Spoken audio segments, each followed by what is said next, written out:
Reza, pemuda berusia 25 tahun dengan wajah tajam dan tubuh tegap, adalah sosok yang paling disegani di kampung kecilnya. Rambutnya hitam pendek, matanya menusuk seperti pisau, dan senyumannya jarang tapi memikat. Dia bukan pemimpin resmi, tapi setiap masalah di kampung, dari sengketa tanah hingga urusan asmara, selalu diselesaikan olehnya. Orang-orang memanggilnya Bang Reza dengan nada hormat bercampur takut. Dia bekerja sebagai mandor di sawah milik ayahnya. Tapi malam hari dia sering nongkrong dengan teman-temannya, yaitu Ipul dan Suca, untuk melepas penatnya. Malam itu, angin malam bertiup kencang membawa suara kendaraan lalu lalang dari jalan raya di dekat warung pinggir kota.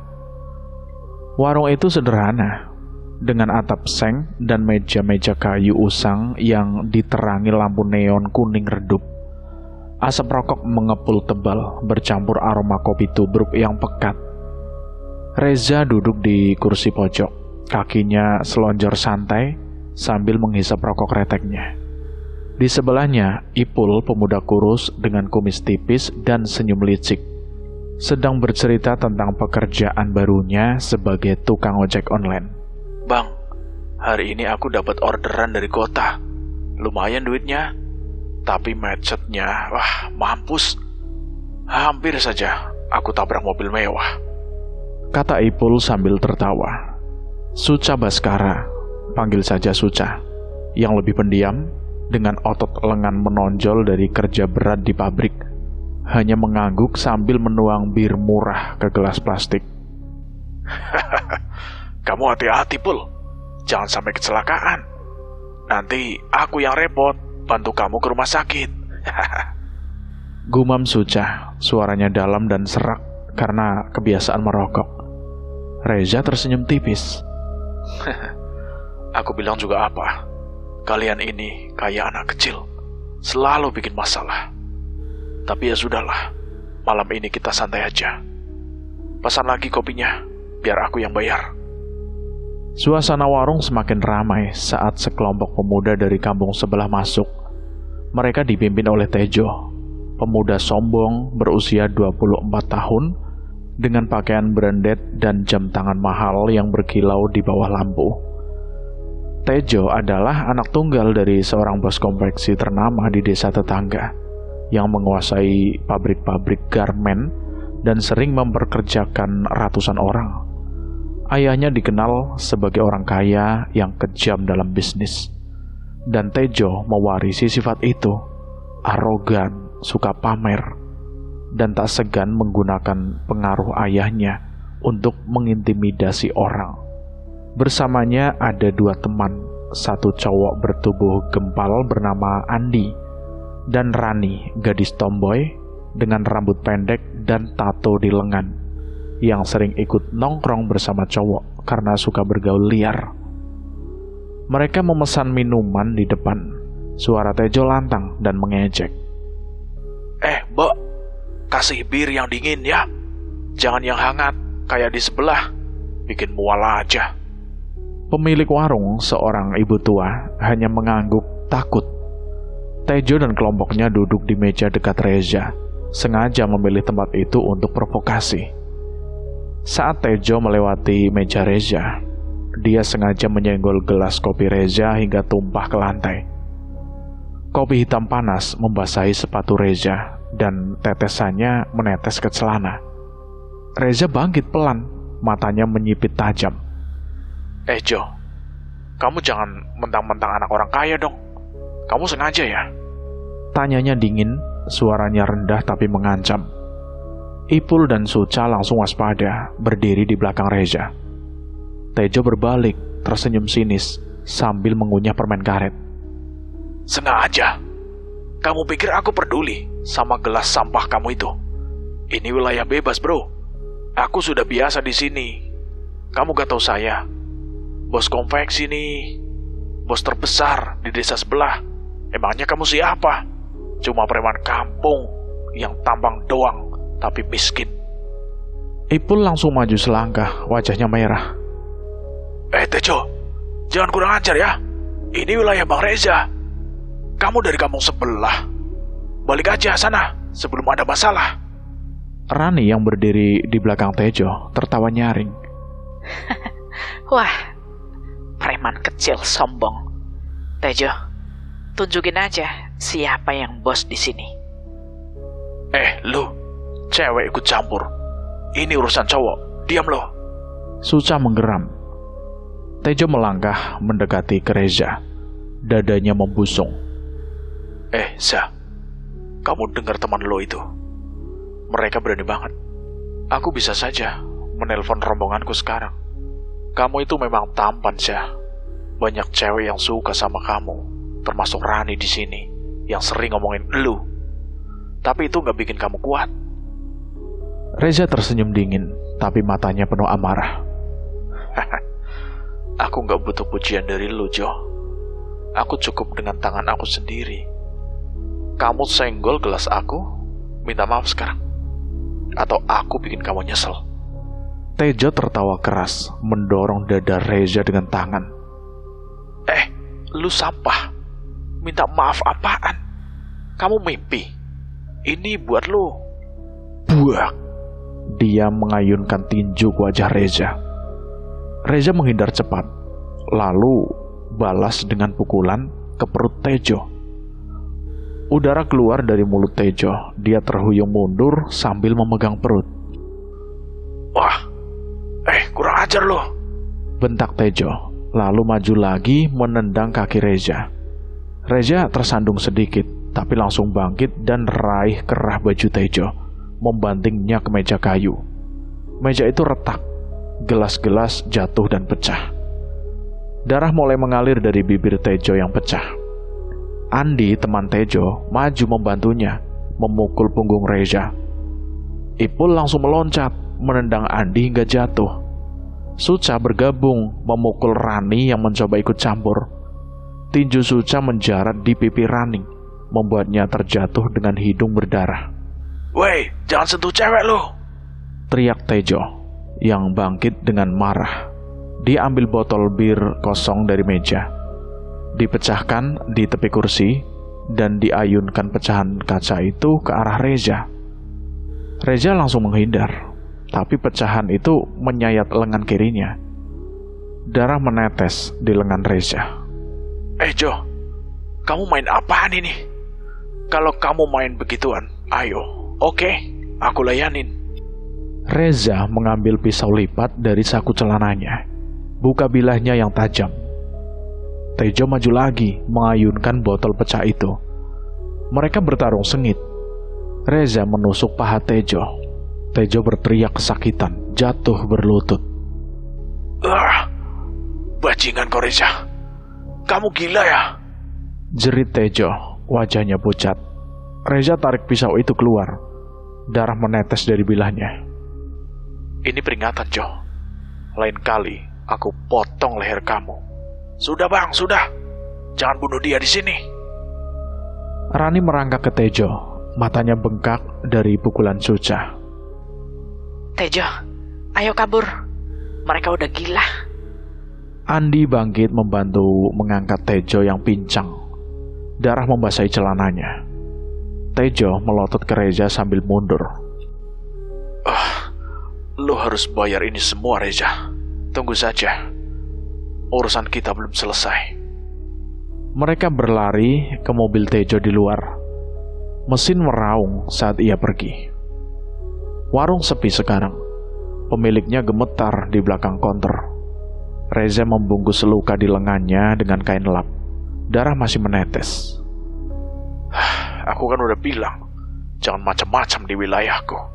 Gumam Reza. Ipul menepuk bahu Reza. Bang, kamu hebat, Bang. Tapi Tejo anak orang kaya. Pasti dia balas dendam. Benar, kita harus siap-siap, Bang. Biarin aja. Aku gak takut. Ini baru awal. Reza duduk lagi dan minum kopi seperti biasa. Malam semakin larut.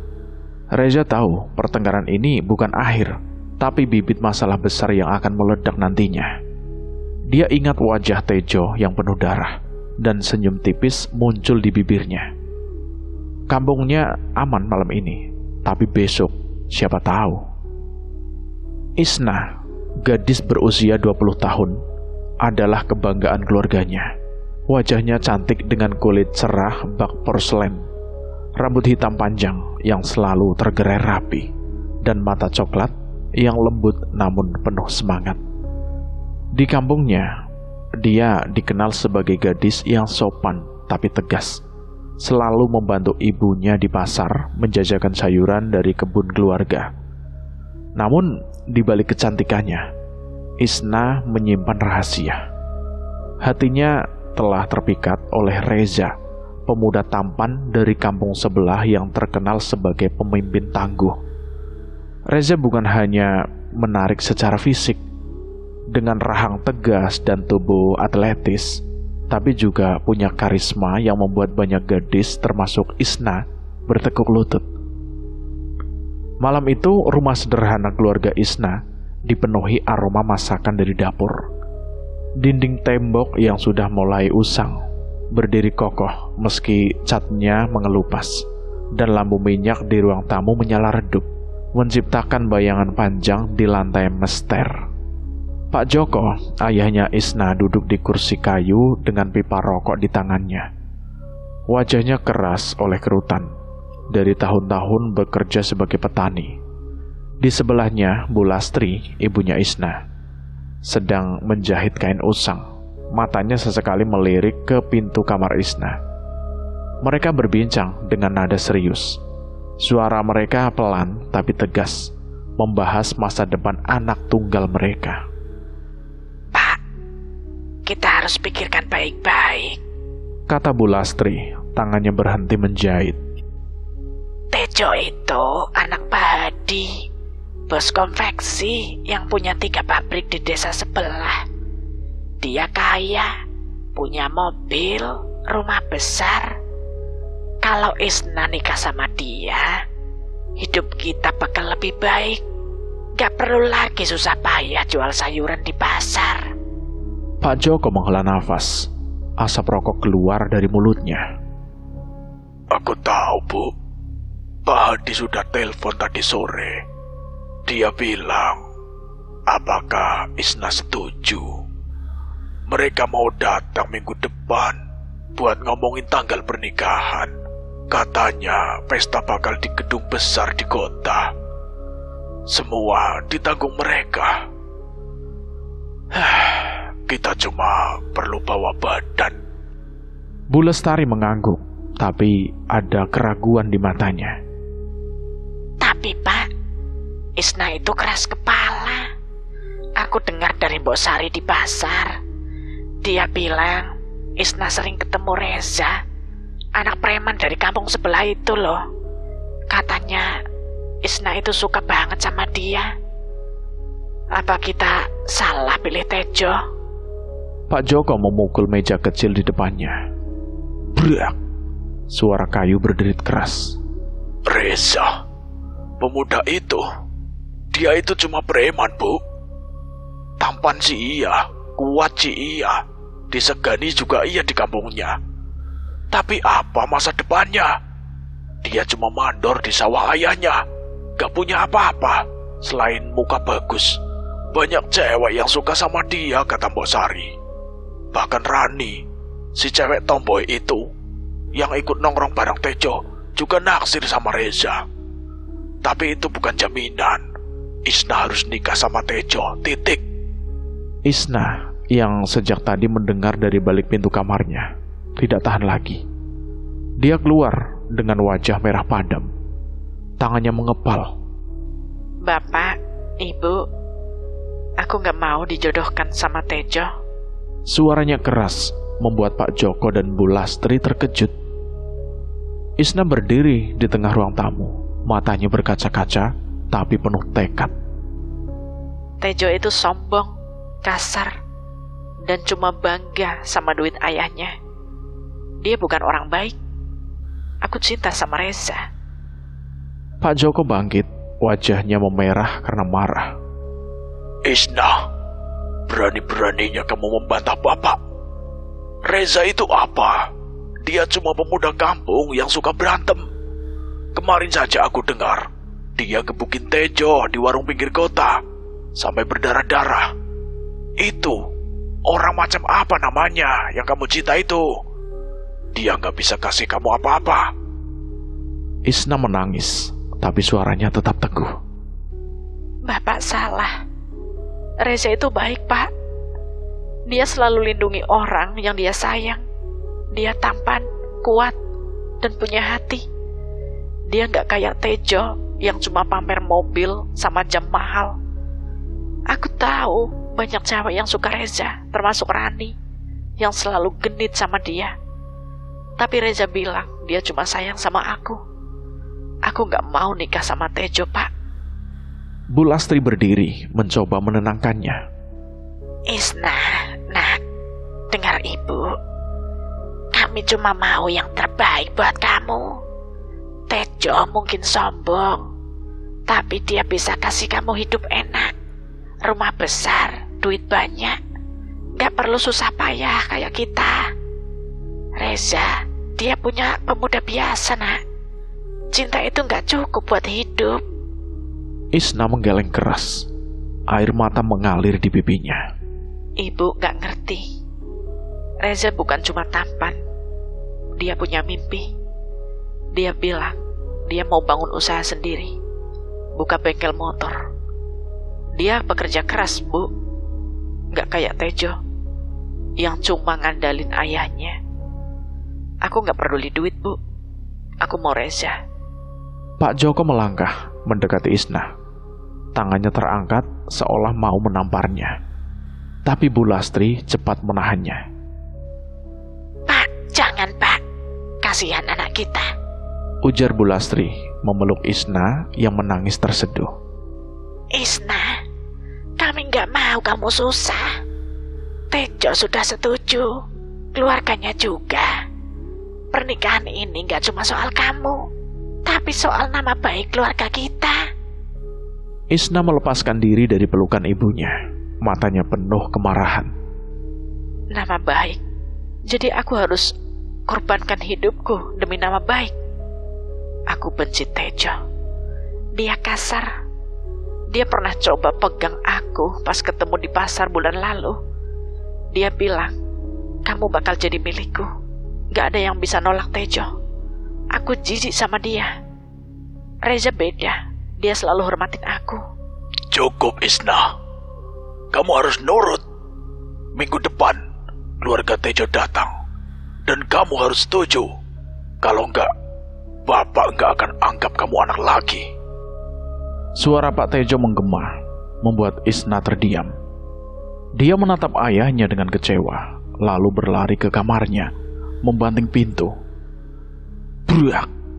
Bunyi pintu itu seperti palu yang memukul hati Bu Lastri, yang hanya bisa menunduk sambil menahan air mata. Di dalam kamar, Isna duduk di kasur tua memeluk lutut. Dia teringat Reza, senyumnya yang jarang tapi hangat, tangannya yang kasar tapi lembut saat memegang tangannya. Dia tahu Reza punya sisi keras. Semua orang di kampung sebelah tahu Reza pernah mematahkan tangan preman yang coba mencuri di sawah ayahnya. Tapi di mata Isna, itu bukti Reza punya keberanian untuk melindungi. Dia juga tahu banyak gadis lain seperti Rani yang sering menggoda Reza. Rani dengan gaya tomboy dan sikap berani pernah menyelinap ke warung tempat Reza nongkrong, menggodanya dengan tawa genit. Tapi Reza selalu bilang ke Isna, kamu satu-satunya. Yang lain cuma nyanyi di telinga, tapi gak masuk hati. Malam semakin larut, tapi Isna tidak bisa tidur. Dia mengambil ponsel tuanya, mengetik pesan untuk Reza. Aku tolak Tejo, tapi Bapak maksa. Aku takut, Syah. Kita harus ketemu. Dia menekan tombol kirim, tangannya gemetar. Di luar, Pak Joko dan Bu Lastri masih berbincang. Suara mereka kini pelan, penuh kekhawatiran. Kalau Isna kabur sama Reza, kita bakal malu, Pak. Kita harus jaga dia ketat. Tejo adalah masa depan keluarga kita. Di kampung sebelah, Reza menerima pesan Isna, wajahnya mengeras. Tangannya mengepal membaca kata-kata itu. Dia tahu Tejo, musuhnya yang baru saja dia hajar di warung malam sebelumnya. Darahnya mendidih membayangkan Isna dipaksa menikah dengan pemuda sombong itu. Gak akan kubiarkan. Gumamnya pada diri sendiri, matanya penuh dendam. Dia membalas pesan Isna. Besok malam kita ketemu di kafe kecil. Aku akan mengurus ini. Isna membaca balasan itu. Hatinya bercampur lega dan takut. Dia tahu Reza bukan orang yang main-main dengan ancamannya. Perbincangan di rumah Isna berakhir dengan keputusan pahit. Isna harus menikah dengan Tejo, apapun yang terjadi. Tapi di hati Isna, cinta untuk Reza membakar lebih kuat dari segala paksaan. Malam itu, di bawah langit gelap tanpa bintang, benih konflik yang lebih besar mulai tumbuh, siap meledak dengan darah dan air mata. Malam itu di langit pinggir kota nampak kelam, hanya diterangi bulan sabit yang samar di balik awan tipis. Kafe kecil di ujung jalan, tempat Reza dan Isna bertemu, adalah bangunan sederhana dengan dinding kayu lapuk dan atap seng yang sedikit bocor. Lampu neon di dalam berkedip-kedip, menciptakan suasana redup yang membuat setiap sudut terasa penuh rahasia. Meja-meja plastik usang tersebar di lantai semen, dan aroma kopi murah bercampur asap rokok dari pelanggan lain yang duduk di sudut. Kafe ini dikenal sebagai tempat yang jarang dilirik, cocok untuk pembicaraan rahasia atau urusan yang tak ingin diketahui orang lain. Reza tiba terlebih dahulu, duduk di meja pojok dengan jaket kulit usang yang membuatnya tampak semakin gagah. Wajahnya tegang, alisnya berkerut, dan matanya yang tajam sesekali melirik ke pintu. Luka di lengan kirinya dari pertengkaran dengan Tejo 2 malam yang lalu masih dibalut kain kotor, sedikit merah karena darah masih merembes.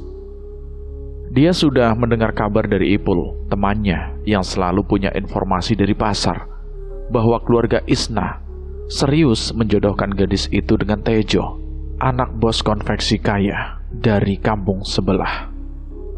Reza mengepalkan tangan, kuku-kukunya mencengkeram telapak tangan hingga meninggalkan bekas merah. Dia tidak bisa menerima kenyataan bahwa Isna cinta sejatinya akan diambil oleh musuh bebuyutannya. Isna masuk ke kafe dengan langkah gugup. Gaun sederhana yang dia kenakan berkibar pelan saat angin malam menyapu pintu. Rambut panjangnya tergerai, wajah cantiknya pucat dan matanya berkaca-kaca. Dia melihat Reza dan langsung menghampirinya, duduk di depannya dengan tangan gemetar. Pelayan kafe, seorang pria tua dengan wajah lelah mendekat. Mau pesen apa, Mbak? Tanyanya dengan suara serak. Teh anget aja, Pak. Jawab Isna pelan, suaranya hampir tak terdengar. Reza mengangguk pelan ke pelayannya. Sama, Pak, satu lagi. Pelayan pergi meninggalkan mereka berdua dalam keheningan yang tegang. Isna menunduk, jari-jarinya memain ujung gaunnya. Reza, aku takut. Bisiknya, matanya tak berani menatap Reza. Bapak sama ibu ngotot banget. Mereka bilang pernikahan sama Tejo bakal diadain bulan depan. Aku udah menolak, tapi mereka gak dengerin aku. Reza mencondongkan tubuh ke depan. Suaranya rendah, tapi penuh kemarahan. Isna, kamu tahu aku benci Tejo. Dia anak orang kaya yang sombong, gak punya hati. 2 malam lalu, aku hajar dia di warung. Kamu tahu kan, dia berdarah-darah. Tapi itu belum cukup. Kalau kamu sampai nikah sama dia, aku gak cuma benci, aku bakal gila. Mata Reza menyala, penuh dendam yang membakar. Isna mengangkat wajah, air mata mulai mengalir di pipinya. Aku gak mau nikah sama Tejo, Ja. Aku udah bilang ke bapak, ke ibu. Tapi mereka bilang, demi masa depan keluarga, Tejo punya duit katanya, rumah besar, mobil, semuanya punya. Tapi aku jijik sama dia. Dia pernah mau pegang aku di pasar. Dia bilang aku gak bakal bisa nolak dia. Aku cuma mau sama kamu. Reza memukul meja dengan pelan, membuat gelas teh yang baru disajikan bergetar. Kamu pikir aku bakal biarin Tejo sentuh kamu lagi? Aku udah bilang, Isna, dia musuh aku. Ayahnya mungkin bos besar, tapi di depan aku, dia itu cuma sampah. Kamu tahu apa yang aku lakuin ke orang yang macam-macam sama aku? 2 tahun lalu, preman yang mencoba mencuri beras di sawah ayahku. Aku patahkan tangannya, sampai dia minta ampun. Tejo bakal lebih parah dari itu. Isna menutup mulut dengan tangan, matanya melebar ketakutan. Reza, jangan ngomong gitu. Aku takut kamu kenapa-napa. Bapak bilang kalau aku kabur sama kamu, dia gak akan akui aku lagi sebagai anak. Aku gak tahu harus gimana. Suaranya pecah, dia menangis pelan, mencoba menahan isak agar tak menarik perhatian pelanggan lain. Reza meraih tangan Isna, memegangnya erat hingga jari-jarinya memutih. Dengar, Isna, aku sayang kamu lebih dari apapun. Kamu satu-satunya yang bikin aku hidup. Tapi kalau kamu memilih Tejo, kalau kamu biarin pernikahan ini berlanjut, aku gak segan-segan akan membunuh dia. Suaranya dingin, setiap kata terucap dengan nada yang membuat bulu kuduk Isna berdiri. Aku bakal potong lehernya pakai pisau, biar darahnya tumpah di depan kamu. Aku serius, Isna. Isna menarik tangannya, wajahnya pucat pasi. Reza, kamu gila. Jangan sampai kamu bunuh orang. Aku janji, aku bakal lawan bapak sama ibu. Aku cuma mau kamu. Tapi, kalau kamu bunuh Tejo, kamu bakal masuk penjara. Atau lebih buruk lagi. Aku gak mau kehilangan kamu, Ja. Air matanya jatuh ke meja, membentuk genangan kecil. Reza tersenyum tipis, tapi senyumnya bukan penuh kasih, melainkan penuh amarah yang terkendali. Kamu gak perlu khawatir soal aku. Aku tahu cara ngurus diri kok. Tapi dengar baik-baik. Kalau kamu gak bisa nolak pernikahan ini, kalau kamu akhirnya menikah sama Tejo, aku gak cuma bunuh dia. Aku bakal bikin dia menderita dulu. Aku potong jari-jarinya satu persatu. Aku sobek perutnya, biar dia ngerasain sakit sebelumnya mati. Kamu mau melihat itu? Isna bangkit dari kursi, tubuhnya gemetar. Reza, hentikan. Kamu bikin aku takut. Aku sayang kamu loh. Tapi kamu gak boleh ngomong gitu. Aku bakal coba bicara lagi sama bapak. Aku janji. Tapi tolonglah, Za. Jangan lakuin apa-apa yang bodoh. Dia mengusap air matanya, mencoba menenangkan diri. Aku pulang dulu. Besok aku kasih kabar. Reza menatap Isna pergi. Tangannya mengepal di saku jaket, merasakan pisau lipat yang selalu dia bawa. Kamu punya waktu sampai besok, Isna. Gumamnya sendiri setelah Isna menghilang di balik pintu kafe. Dia menenggak tehnya yang sudah dingin, lalu menyalakan rokok.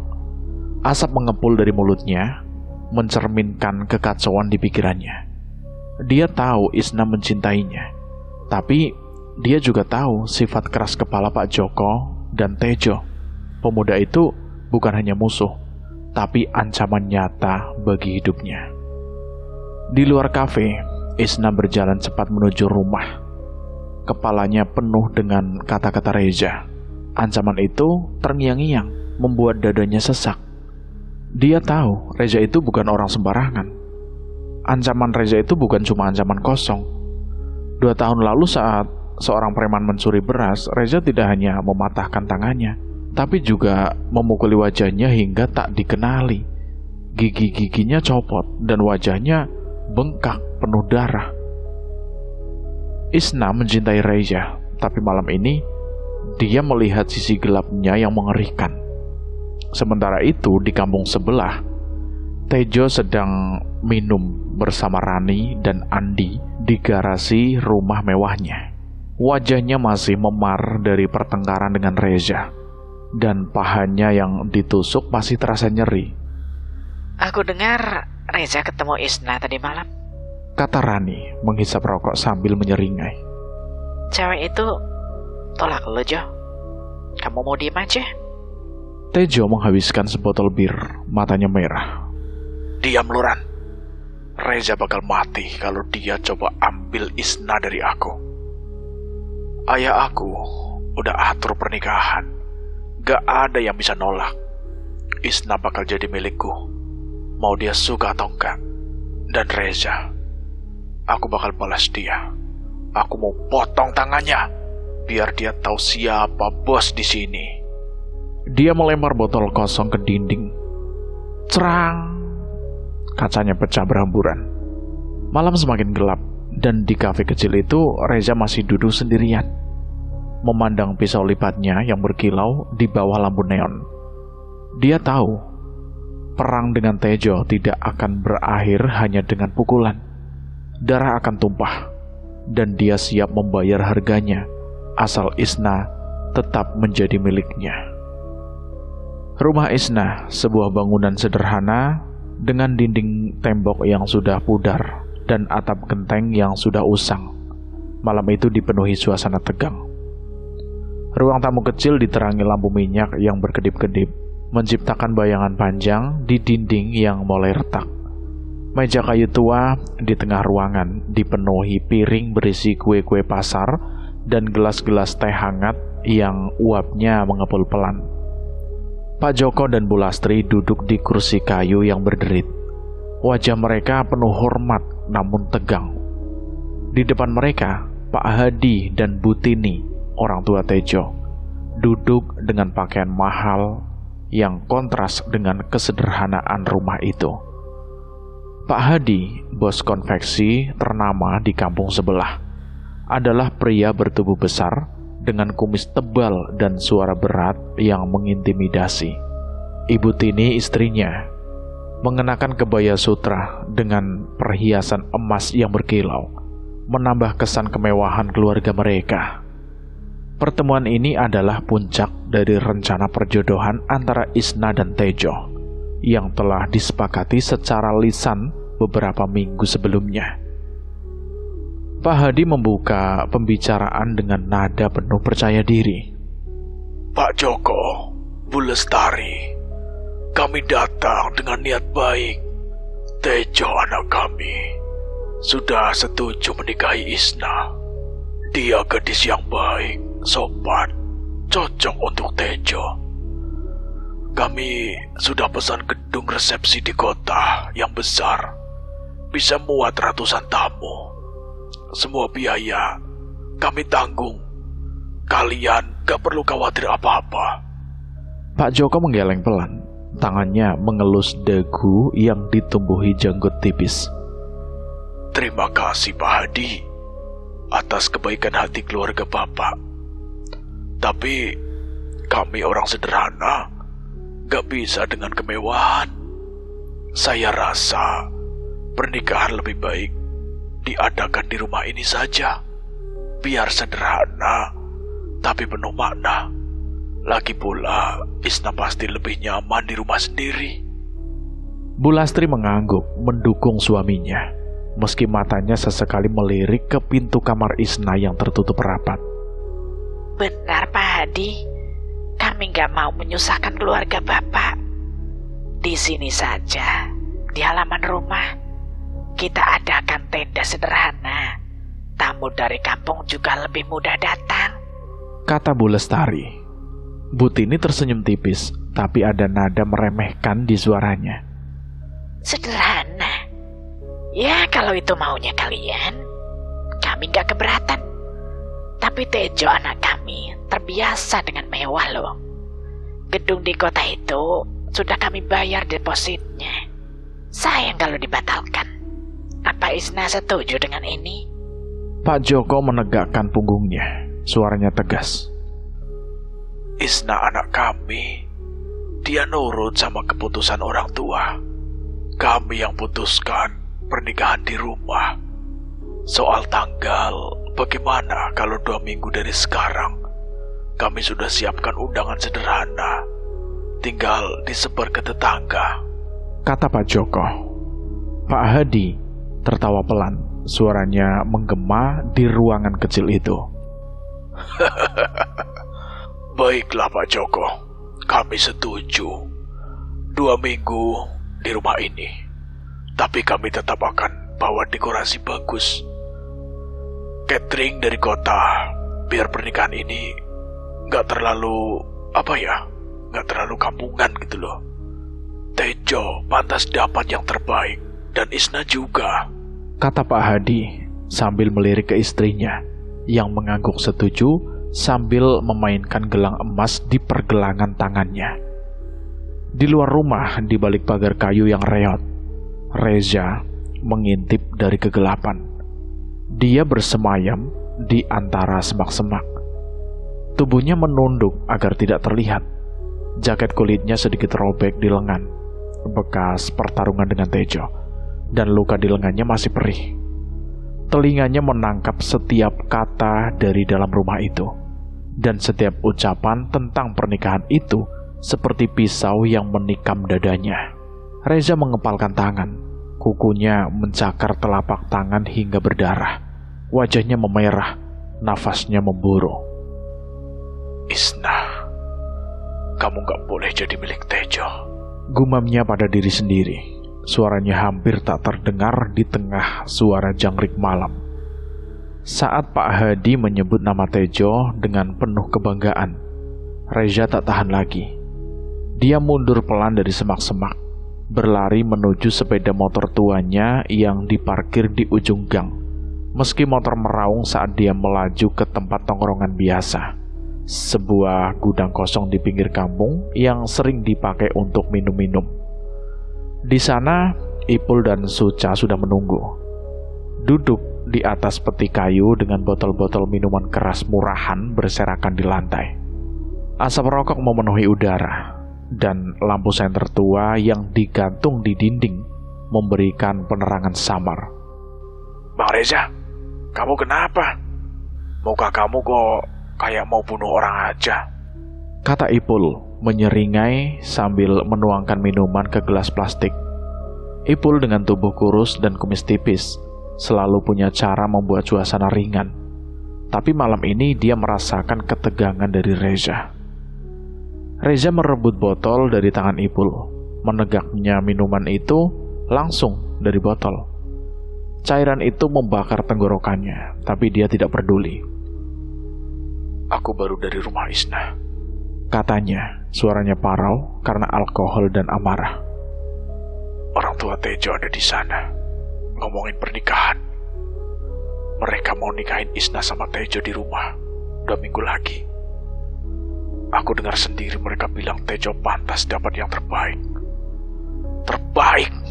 Tejo itu sampah. Suca yang selama ini diam sambil memutar pisau kecil di tangannya, akhirnya angkat bicara. Bang, kamu tenang dulu. Minum boleh, tapi jangan sampai hilang akal. Tejo anak Pak Hadi, kamu tahu kan? Ayahnya punya duit banyak. Kalau kamu macam-macam, bisa bahaya, kata Suca dengan otot lengan yang menonjol dari kerja di pabrik. Selalu jadi penutut di tongkrongan ini. Tapi malam ini bahkan dia terlihat khawatir. Reza melempar botol kosong itu ke dinding gudang. Brak! Bahaya. Aku gak takut sama Tejo atau ayahnya. Kamu tahu apa yang aku lakuin kalau ada yang coba ambil Isna dariku? Aku bakal sobek perut Tejo, biar ususnya keluar dan dia merangkak meminta ampun. Mata Reza memerah, alkohol mulai mengaburkan pikirannya, tapi kemarahannya makin tajam. Ipul berdiri mencoba menenangkan. Bang, kamu serius? Kamu mau bunuh Tejo? Aku tahu kamu benci dia, Bang. Apalagi setelah kamu tusuk pahanya di warung. Tapi ini beda, Bang. Ini soal pernikahan. Keluarga Tejo gak main-main. Mereka bisa bayar orang buat ngajar kamu. Bayar orang, biarin aja. Aku gak cuma mau bunuh Tejo, Pul. Aku mau bikin dia menderita. Bayangin, aku ikat dia di pohon. Aku potong jari-jarinya satu persatu. Aku iris wajahnya, biar gak ada cewek yang mau lihat dia lagi. Isna milik aku. Dan aku gak akan biarin siapapun ambil dia, kata Reza. Dia menenggak botol lain. Cairan menetes dari dagunya ke bajunya. Suca menggeleng. Pisau di tangannya berhenti berputar. Reza, kamu gila. Aku tahu kamu sayang Isna. Tapi kamu gak bisa main kasar kayak gini. Kalau kamu bunuh Tejo, polisi bakal cari lu. Isna juga bakal takut sama lu. Kamu mau dia lihat kamu sebagai pembunuh? Reza menatap Suca dengan mata menyala. Ca, kamu pikir aku peduli polisi? Isna sayang aku. Dia bakal ngerti. Dia tahu aku lakuin ini buat dia. Tejo gak pantas hidup kalau dia coba ambil Isna. Aku bakal bikin dia menyesal lahir ke dunia ini. Dia mengeluarkan pisau lipat dari saku jaketnya. Bilahnya berkilau di bawah cahaya senter. Dia menggesekkan pisau itu ke telapak tangannya, sengaja membuat luka kecil hingga darah menetes. Ini cuma permulaan, Suca. Darah Tejo bakal lebih banyak dari ini. Ipul yang ada di sampingnya menelan ludah. Wajahnya pucat. Bang, kamu beneran? Ngeri banget. Kita dukung lo, Bang. Tapi kamu harus pikir panjang ya. Kalau kamu mau lawan Tejo, kita bantu. Tapi jangan sampai bunuh-bunuhan lah. Kamu masih punya Isna. Kamu bisa bicara sama dia. Cari jalan lain aja. Reza tidak menjawab. Dia menenggak sisa minuman keras itu, lalu berdiri dengan tubuh sedikit goyah. Aku pulang. Besok aku ketemu Isna lagi. Kalau dia gak bisa nolak pernikahan ini, aku gak cuma bunuh Tejo. Aku bakal bakar rumah Pak Hadi, biar mereka tahu siapa Reza. Dia berjalan keluar gudang, meninggalkan Ipul dan Suca yang saling pandang dengan wajah cemas. Malam itu, alkohol membakar tubuh Reza, tapi kemarahannya jauh lebih panas. Di pikirannya, wajah Tejo dan Isna bergantian muncul, bercampur dengan bayangan darah dan pisau. Dia tahu pernikahan yang direncanakan itu bukan hanya ancaman bagi cintanya, tapi juga pengkhianatan bagi harga dirinya. Dan Reza bukan orang yang bisa menelan hinaan begitu saja. Hari pernikahan akhirnya tiba, membawa kegembiraan bagi keluarga Isna dan Tejo. Tapi bagi Reza, itu adalah mimpi buruk yang menjadi kenyataan. Pagi itu, rumah Isna di kampung sudah ramai dengan persiapan. Tenda putih besar didirikan di halaman depan, dihiasi lampu-lampu warna-warni yang berkedip saat matahari terbenam. Aroma masakan dari dapur memenuhi udara. Nasi kuning, ayam goreng, dan kue-kue basah yang ditumpuk di meja panjang. Tamu-tamu dari kedua kampung mulai berdatangan, mengenakan pakaian terbaik mereka, sambil bergosip tentang pernikahan yang katanya akan menyatukan keluarga miskin dengan yang kaya raya. Pak Joko dan Bu Lastri sibuk menyapa tamu. Wajah mereka berbinar, meski ada keraguan tersembunyi di mata Bu Lastri. Isna di kamarnya sudah dirias dengan make up tebal, bibir merah menyala, mata dihiasi eyeliner hitam, dan gaun pengantin putih yang sederhana tapi anggun. Rambutnya disanggul tinggi, tapi matanya merah karena menangis semalaman, memikirkan Reza. Malam mulai datang, dan pernikahan dijadwalkan setelah Isya. Tejo dan keluarganya dijadwalkan tiba sebentar lagi, dengan iring-iringan mobil mewah yang sudah terdengar klaksonnya dari kejauhan. Di tengah hiruk-pikuk itu, Reza dengan hati yang hancur lebur memutuskan untuk bertindak. Dia mengendap-endap dari belakang rumah Isna, melewati kebun sayur yang gelap, menghindari cahaya obor yang dipasang di halaman depan. Tubuhnya basah keringat karena berlari dari kampungnya. Jaket kulitnya menempel ketat di badan, dan pisau lipat di saku celananya terasa berat. Dia melompat pagar belakang yang rendah, mendarat pelan di tanah yang lembab, lalu merayap ke jendela kamar Isna. Dengan batu kecil, dia ketuk jendela dengan pelan. Tak, tak, tak, tak. Berharap Isna mendengarnya. Isna yang sedang duduk sendirian di kamar sambil memandang cermin, terkejut. Dia mendekati jendela, membuka pelan. Reza, kamu gila apa? Ini malam pernikahan. Bisiknya, suaranya gemetar, tapi penuh kekhawatiran. Matanya melirik ke pintu kamar, takut ada yang masuk. Reza meraih tangannya melalui jendela. Isna, keluarlah sebentar. Aku harus bicara sama kamu. Ini terakhir, please. Pintanya, suaranya parau karena menahan tangis. Isna ragu, tapi cinta lamanya membuatnya menurut. Dia menyelinap keluar melalui pintu belakang kamar, berjalan pelan ke pojok rumah yang gelap, di mana tidak ada orang lalu lalang. Pojok itu tersembunyi di balik tumpukan kayu bakar dan ember-ember kosong, hanya diterangi cahaya samar dari bolam. Di sana Reza memeluk Isna dengan erat, tapi Isna mendorongnya pelan.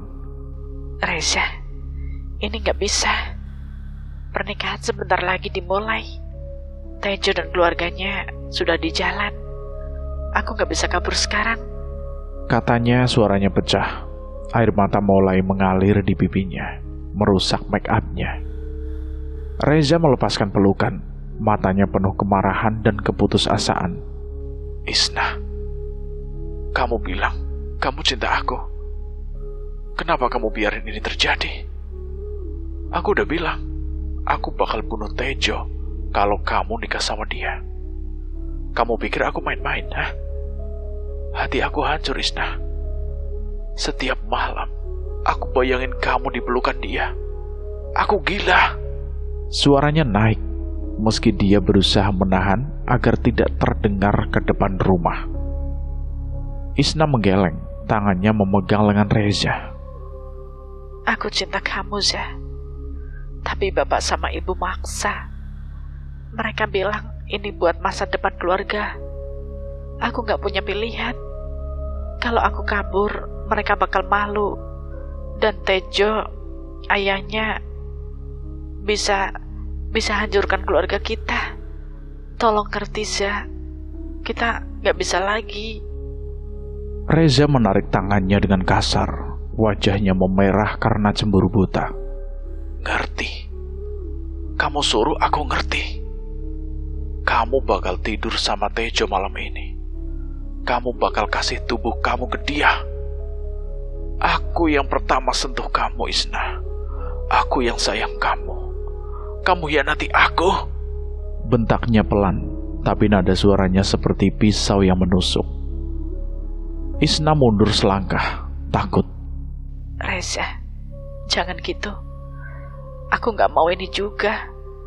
Tapi pernikahan udah dipastikan, udah disepakati. Sebentar lagi akad nikah dimulai. Pulanglah, Zah, sebelum ada yang lihat. Dia berusaha memegang tangan Reza lagi, tapi Reza menepisnya. Cekcok semakin panas. Reza berteriak pelan. Kamu bohong, Isna. Kamu pasti senang kan jadi istri orang kaya. Kamu lupa semua janji kita. Aku rela mati buat kamu, Isna. Aku gak bohong, Zah. Aku takut, tapi aku gak bisa lawan orang tua. Ini nasib aku. Pikiran Reza kacau balau. Darahnya mendidih. Wajahnya memerah karena cemburu.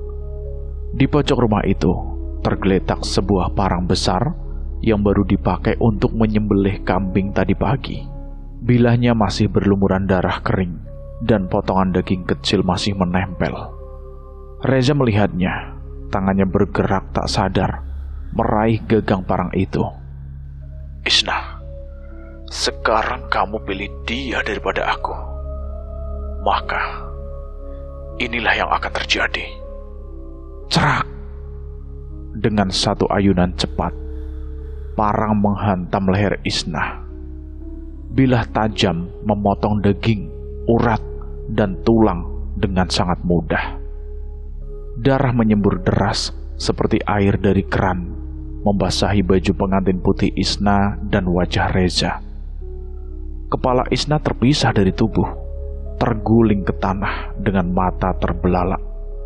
Mulut terbuka seolah mau berteriak tapi tidak bisa. Tubuhnya ambruk ke depan. Darah menggenang di tanah, membentuk kolam merah yang mengalir pelan ke arah kaki Reza. Tangan Isna masih berkedut sebentar sebelum akhirnya diam selamanya. Reza terpaku sejenak. Parang itu jatuh dari tangannya dengan bunyi yang nyaring.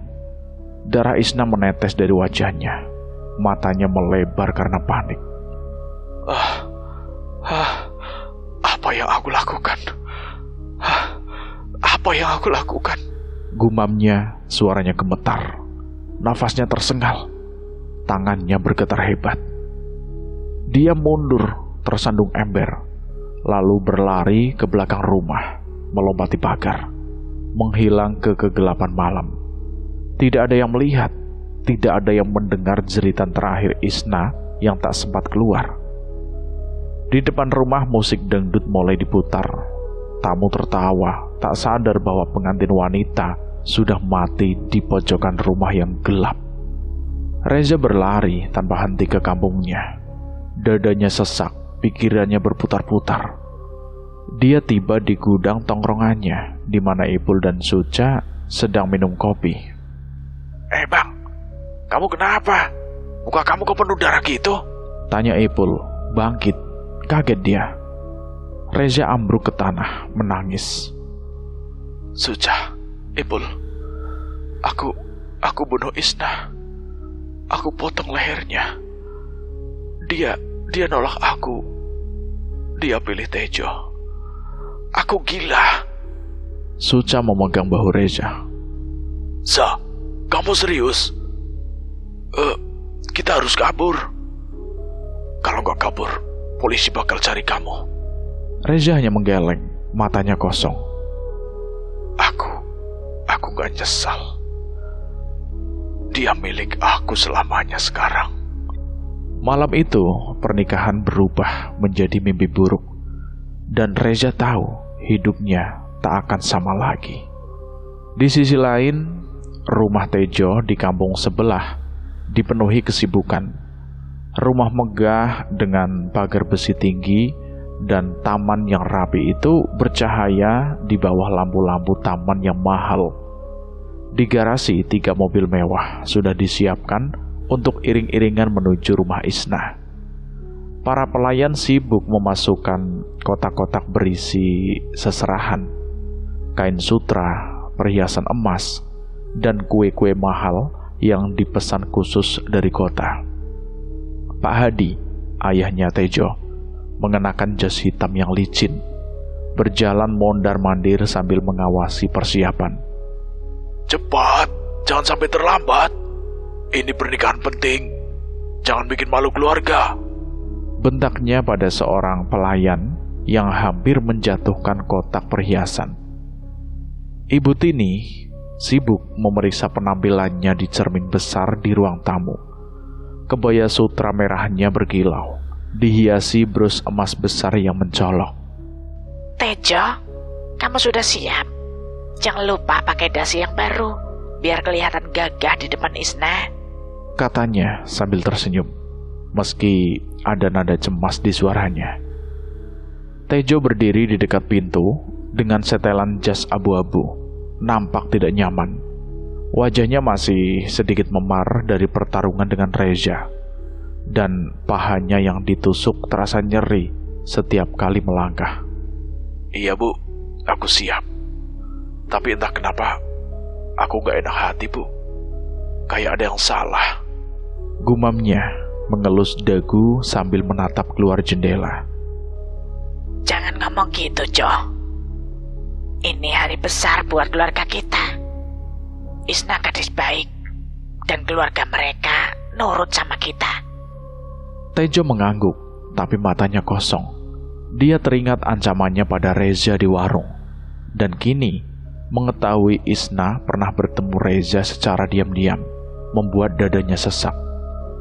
Aku cuma mau ini cepat selesai, Bu. Aku mau Isna jadi milikku malam ini, kata Tejo, suaranya rendah tapi penuh tekad. Iring-iringan mobil akhirnya berangkat. Tejo duduk di mobil depan, sebuah sedan hitam mengkilap bersama ayah dan ibunya. Dua mobil lain di belakang membawa seserahan dan beberapa kerabat. Jalanan kampung yang gelap dan berbatu membuat mobil bergetar, dan lampu depan hanya menerangi beberapa meter ke depan. Tiba-tiba di tengah perjalanan, ban mobil depan kempes dengan suara mendesis keras. Sopir, seorang pria tua bernama Pak Maman, mengumpat pelan. Aduh, banyak bocor Pak. Harus ganti di sini, katanya, keluar dari mobil dengan senter di tangan. Tejo turun dari mobil, wajahnya cemberut. Sialan. Kenapa harus sekarang bocornya? Gerutunya menendang kerikil di jalan. Mereka berada di bawah pohon beringin besar yang gelap.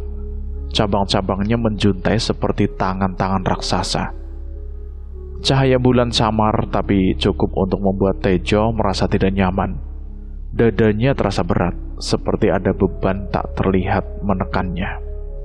Ayah, aku gak suka tempat ini. Kayak ada yang salah, katanya, suaranya pelan agar tak terdengar lemah. Pak Hadi yang sedang berdiri di samping mobil sambil menyalakan rokok, memandang Tejo dengan alis terangkat. Kamu kenapa, Jo? Takut? Ini cuma ban bocor, Jo. Jangan bikin malu keluarga. Cuma berdiri aja di situ. Bantu Pak Maman kalau perlu, biar cepet. Tejo mengangguk, tapi matanya melirik ke kegelapan di bawah pohon. Lalu dia melihatnya. Bayangan putih, samar, berdiri di antara akar-akar beringin yang menonjol dari tanah. Bentuknya seperti wanita, mengenakan gaun panjang yang berkibar pelan meski tidak ada angin. Wajahnya tidak jelas, tapi rambut panjangnya dan postur tubuhnya begitu mirip dengan Isna. Isna, panggil Tejo pelan, melangkah mendekati bayangan itu. Jantungnya berdegup kencang, tapi bukan karena takut, lebih seperti firasat buruk yang merayap di tulang punggungnya. Isna, itu kamu? Tanya Tejo lagi, suaranya mulai bergetar. Tiba-tiba bayangan itu menghilang, seolah ditelan kegelapan. Tejo menggosok mata, mencoba meyakinkan diri bahwa itu hanya ilusi karena stres. Jo, kamu ngomong apa sih? Tanya Butini, mendekati anaknya dengan wajah khawatir. Tejo menggeleng cepat. Gak ada, Bu. Cuma bayangan. Mungkin aku capek. Pak Maman yang sudah selesai mengganti ban menyela.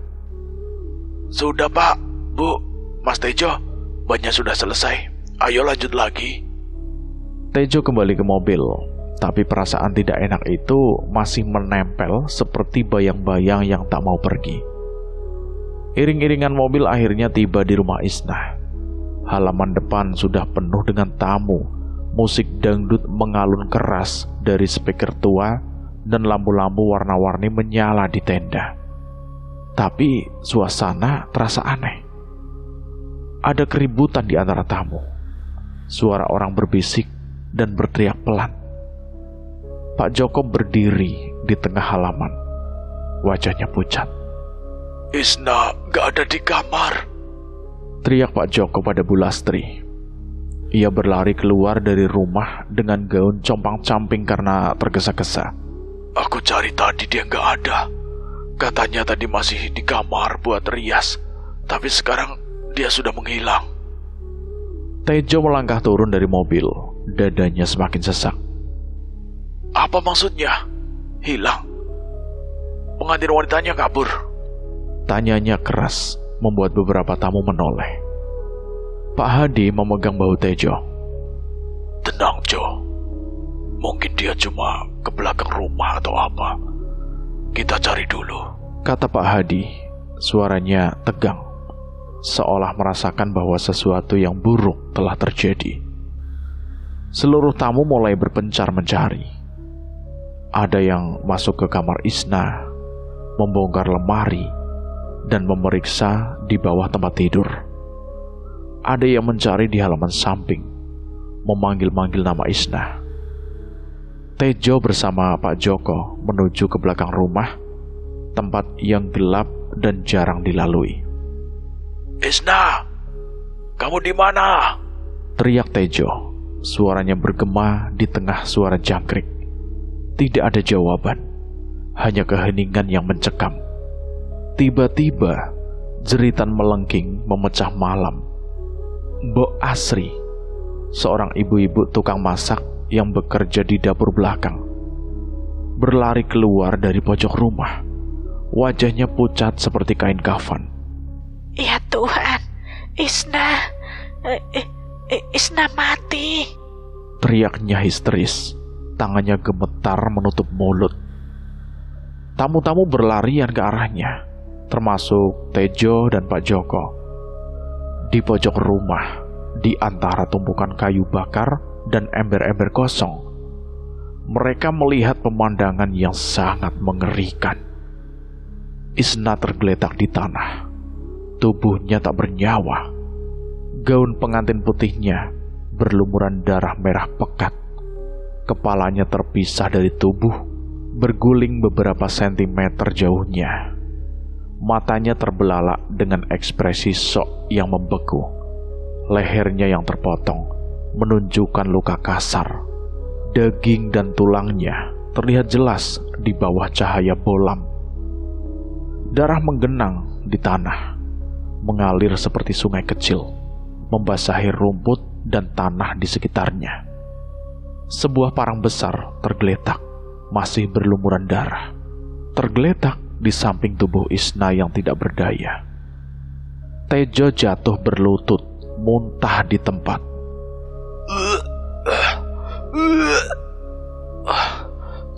Isna, tidak mungkin, gumamnya, tangannya menutup wajah. Pak Joko menjerit. Anakku, siapa yang melakukan ini? Dia ambruk ke tanah, memeluk tubuh Isna yang sudah dingin. Darah membasahi bajunya. Bu Lastri yang baru tiba, pingsan seketika melihat anaknya dimutilasi. Tamu-tamu berteriak histeris. Beberapa lari ke depan rumah, yang lain muntah di tempat. Tejo bangkit, matanya merah penuh amarah. Reza, ini pasti dia. Tejo berteriak, suaranya menggema.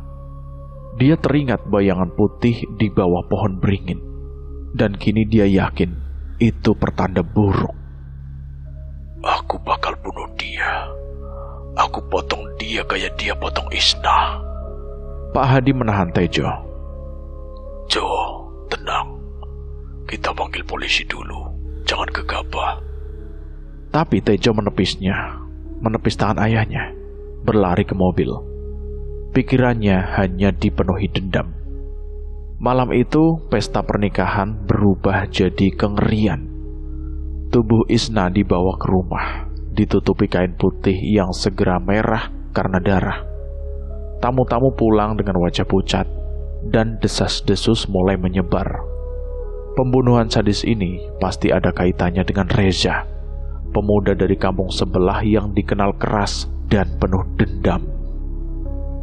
Pagi menjelang. Seharusnya pagi itu menjadi momen penuh kebahagiaan di mana Isna dan Tejo akan memulai hidup baru sebagai pasangan suami istri. Namun sinar matahari yang menyelinap melalui celah-celah pohon di kampung itu justru menyapa suasana duka yang mencekam. Halaman rumah Isna yang semalam masih dihiasi tenda warna-warni dan lampu-lampu pesta kini dipenuhi isak tangis dan wajah-wajah pucat. Ritual pemakaman Isna berlangsung dengan penuh kesedihan. Keranda kayu yang berisi tubuhnya dengan kepala yang dijahit kembali secara kasar oleh dukun mayat diletakkan di tengah halaman. Jahitan di lehernya masih terlihat. Benang hitam kontras dengan kulit pucat yang masih tak bernyawa. Darah kering menempel di sela-sela kain kafan, membuat beberapa tamu yang hadir menunduk tak sanggup melihatnya. Pak Joko berdiri di samping keranda itu, wajahnya hancur. Matanya merah karena menangis semalaman. Anakku, kamu kenapa, Isna? Suaranya pecah saat memegang keranda itu. Bu Lastri tidak bisa berdiri. Dia duduk di kursi kayu, menangis terseduh hingga suaranya serak. Para tetangga masih terguncang oleh pembunuhan sadis semalam. Berbisik pelan di antara mereka. Siapa yang tega ngelakuin ini? Isna anak baik, gak pernah bikin masalah, kata seorang ibu-ibu dengan wajah penuh air mata. Pasti Reza, preman dari kampung sebelah. Semua tahu dia itu suka sama Isna, sahut yang lain, suaranya penuh dendam. Pemakaman berlangsung cepat, seolah keluarga ingin segera mengakhiri penderitaan. Tubuh Isna diturunkan ke liang lahat di pemakaman desa, diiringi doa-doa yang terdengar hampa di tengah isak tangis. Tejo hadir, berdiri di kejauhan dengan jas abu-abu yang sudah kusut. Wajahnya pucat, memar di pipinya masih terlihat, dan matanya kosong. Dia tidak mendekat, hanya menatap dari jauh. Pikirannya dipenuhi kemarahan dan kebingungan. Bayangan putih yang dia lihat di bawah pohon beringin malam sebelumnya masih menghantui, membuatnya merasa ada rahasia mengerikan di balik kematian Isna. Malam itu, setelah pemakaman selesai, Tejo kembali ke rumah mewahnya. Dia duduk di kamarnya yang luas, di atas ranjang dengan spray sutra yang kini terasa dingin. Lampu meja menyala redup, menciptakan bayangan panjang di dinding penuh foto-foto keluarganya. Tejo menatap kosong ke cermin di depannya. Wajahnya mencerminkan kelelahan dan dendam. Reza, tadi malam aku mencari kamu tidak ketemu. Ini pasti ulah kamu. Aku tahu, kamu pasti pelakunya. Gumam Tejo, tangannya mengepal hingga kuku-kukunya mencakar telapak tangannya sendiri. Tiba-tiba, udara di kamar terasa dingin, seperti ada angin tak terlihat yang menyapu lehernya. Wush! Tejo menoleh, tapi tidak ada siapa-siapa. Lalu, sebuah bisikan lembut terdengar. Suara wanita yang lembut namun penuh kepedihan. Tejo, dengarkan aku. Tejo membeku, tangannya gemetar, hingga gelas yang ada di tangannya hampir jatuh. Siapa itu? Tanyanya keras, berdiri dari ranjang sambil melirik ke setiap sudut kamar. Suara itu datang lagi, lebih jelas, seperti berasal dari dalam kepalanya. Aku Isna. Reza yang membunuh aku, Tejo. Dia memotong leherku karena cemburu. Dia menjadi iblis, Tejo. Dia tega membunuh aku. Tejo ambruk ke lantai, nafasnya tersengal. Isna, kamu mati. Ini gak mungkin. Jeritnya, suaranya bergetar. Tapi bisikan itu berlanjut, penuh keputusasaan. Reza cemburu, Tejo. Dia bilang aku miliknya. Tapi aku tolak. Dia ambil parang. Dia babat leherku tanpa ampun. Darahku tumpah di sana. Kamu harus balas dia demi aku. Suara itu memudar, meninggalkan Tejo dalam keheningan yang mencekam. Dia menutup wajah dengan tangan, menangis pelan. Tapi kemarahannya kini membakar lebih panas dari sebelumnya. Reza, kamu bangsat. Aku bakal hancurkan kamu, Reza. Teriaknya memukul cermin hingga retak. Tejo segera bangkit, berlari ke ruang tamu rumahnya. Pak Hadi dan Ibu Tini sedang duduk di sofa, berbincang dengan nada rendah tentang malu yang mereka rasakan karena pernikahannya gagal. Ayah, Ibu, kita harus ke rumah Reza sekarang. Teriak Tejo, wajahnya merah penuh amarah. Pak Hadi mengerutkan kening. Jo, apa maksudmu? Sekarang udah malam, dan kita baru saja dari pemakaman. Apa ini soal Isna? Tejo mengangguk, tangannya gemetar. Ayah, Isna, dia ngomong sama aku tadi. Dia bilang Reza yang bunuh dia. Dia potong lehernya karena cemburu. Kita harus ke sana. Bawa keluarga Isna juga. Reza harus bayar semua ini. Jo, kamu yakin itu cuma perasaanmu? Mungkin kamu capek. Jangan gegabah, Nak. Ini bukan perasaan, Bu. Aku dengar suaranya dengan jelas. Kita harus ke sana sekarang. Atau aku pergi sendiri. Baiklah, Jo. Kita ajak keluarga Isna. Tapi kalau ini cuma halusinasi, kamu harus tenang. Kita gak mau masalah tambah besar, kata Pak Hadi. Mereka segera naik mobil menjemput Pak Joko dan Bu Lestari yang masih terkumpul di rumah mereka. Pak Joko mendengar nama Reza, langsung setuju. Kalau Reza yang bunuh anakku, aku sendiri yang bakal potong lehernya, katanya, suaranya penuh dendam. Iring-iringan mobil melaju ke kampung sebelah, ke rumah Reza yang sederhana, dengan dinding papan dan halaman kecil yang penuh rumput liar. Namun saat mereka tiba, suasana di rumah itu sudah ramai. Orang-orang kampung berlalu lalang, beberapa berlari dengan wajah panik.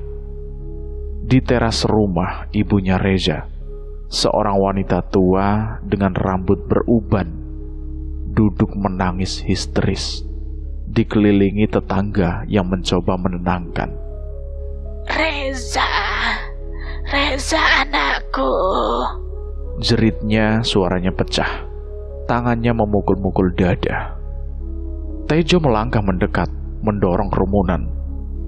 Apa yang terjadi? Mana Reza? Tanyanya keras, suaranya menggema. Seorang tetangga, wajahnya penuh keringat, menjawab dengan nada gemetar. Reza, dia mati, Mas. Tadi malam dia pulang dengan baju penuh darah. Dia bilang dia bunuh orang. Terus dia minum racun tikus di kamarnya. Pagi ini ibunya nemuin sudah kaku, Mas. Mulutnya berbusa, matanya melotot, mengerikan, Mas. Tejo terdiam. Kemarahannya tiba-tiba runtuh. Dia melangkah masuk ke rumah, didorong rasa ingin tahu yang bercampur dengan kecewa. Di kamar Reza, tubuh pemuda itu tergeletak di lantai. Kulitnya membiru, mulutnya penuh busa kering, dan matanya terbuka lebar dengan ekspresi penuh penyesalan. Di sampingnya, botol racun tikus terbalik. Cairannya menggenang di lantai. Pak Joko yang mengikuti Tejo menjerit, "Ini hukuman buatmu, Reza. Kamu bunuh anakku. Sekarang kamu mati." Tapi jeritanya hanya bergema di ruangan penuh duka. Tejo keluar dari rumah, berdiri di halaman dengan tangan mengepal. Dia kabur dari hukumanku. Tapi mungkin ini balasan yang pantas. Sudah, Jo. Ini udah selesai. Biar polisi yang urus sisanya, kata Pak Hadi. Bu Lastri yang masih menangis hanya mengangguk lemah, tak mampu berkata apa-apa. Malam itu, dua keluarga yang dirundung duka pulang dengan hati hancur. Reza dan Isna, dua jiwa yang terhubung oleh cinta dan dendam, kini sama-sama pergi, meninggalkan luka yang tak akan pernah sembuh. Desa itu tidak lagi sama, dan cerita tentang pembunuhan sadis itu menjadi legenda kelam yang akan diceritakan turun-temurun. Cerita ini tamat, selesai sampai di sini. Bagaimana menurut teman-teman semua tentang cerita ini? Silahkan tulis di kolom komentar. Terima kasih buat kalian yang sudah mendengarkan cerita ini sampai habis. Semoga kalian sehat selalu, panjang umur, bahagia selalu, dan selalu dimudahkan segala urusannya. Dan buat kalian yang baru bergabung di channel ini, silahkan klik tombol subscribe dan lonceng notifikasinya agar kalian tidak ketinggalan cerita terbaru dari kami. Saya mohon maaf jika ada kesalahan kata. Saya pamit undur diri. Wassalamualaikum warahmatullahi wabarakatuh.